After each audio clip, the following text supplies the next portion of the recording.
سمجھنے کی ضرورت ہے. نمبر 1 از غیبت، جس کو ہم غیبہ کہتے ہیں عربی میں. غیبت کیا ہوتی ہے کہ ایک انسان کے اندر برائی پائی جاتی ہو، اس کے اندر وہ شارٹ کمنگ ہوگی اور اس کی ایبسنس میں آپ اس کے بارے میں یہ بات کر رہے ہیں. جو اگر اس کی سننے میں آئے گا تو اس کو برا لگے گا. اس کو کہتے ہیں غیبت. اور یہ غیبت بہت بڑا گناہ ہے جس کے بارے میں کہا گیا ہے کہ اس کی سزا قبر میں ملتی ہے. رسول اللہ صلی اللہ علیہ وسلم نے فرمایا کہ قیامت کے دن شخص آئے گا، اس نے بہت نیکیاں کی ہوئی ہوں گی، ماؤنٹین کے برابر اس کی جو ہے نمازیں ہوں گی، حج ہوں گے، صدقات ہوں گے، بٹ اس نے کسی نہ کسی کی غیبت کی ہوگی، کسی کا قتل کیا ہوگا، کسی کا حق مارا ہوگا، تو اس کی نیکیاں جو ہیں دوسرے کے اکاؤنٹ میں ڈالی جائیں گی، کیونکہ اس دن پیسے تو نہیں ہیں، اس دن نیکیاں جائیں گی. اور ایک پوائنٹ آئے گا جب جس کو وہ کرتا ہوگا اس کی تمام نیکیاں ختم ہو جائیں گی، پر ابھی بھی اکاؤنٹ باقی ہوگا، تو دوسروں کے گناہ اس کے اکاؤنٹ میں ڈالے جائیں گے. بیکاز دس از دا یوم الحساب، اس دن حساب برابر کرنا ہے، انصاف کرنا ہے. تو غیبت ایک ایسا گناہ ہے جس کے بارے میں قیامت کے دن انسان جو ہے اس کو اکاؤنٹیبل ٹھہرایا جائے گا، قبر میں بھی اور قیامت کے دن بھی. اس کے علاوہ دوسری کیٹیگری جو ہے نمیمہ، یہ ہماری سوسائٹی میں بڑی کامن ہے. کیا ہے؟ آپ کسی گیدرنگ میں بیٹھے ہوئے،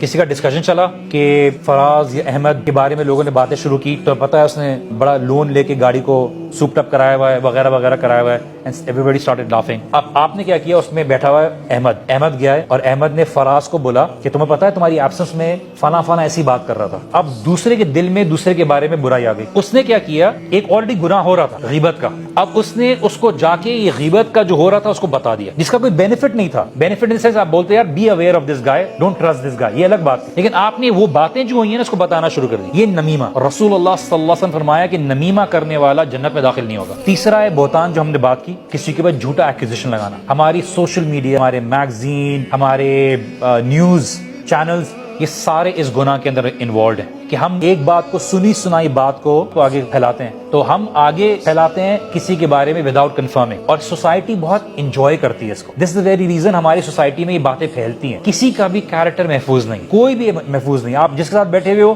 وہ دوسرے کی بات ہو رہی ہے، آپ گئے ہو، آپ کے بارے میں بات شروع ہو جاتی ہے. یہ غیبت کرنا، بہتان لگانا، نمیمہ کرنا، یہ اللہ سبحانہ وتعالیٰ کی مدد اس شخص کے ساتھ نہیں آتی. اسی لیے قرآن کے اندر ایگزامپل کیا ہے ایسے سچویشن میں آپ اور میں کیا کریں. whenever we have somebody backbiting regarding the other person, either we defend that person in the absence, or if not, then the least we can do is stay quiet and not be part of it, because you don't want to be able to put that fire in your stomach.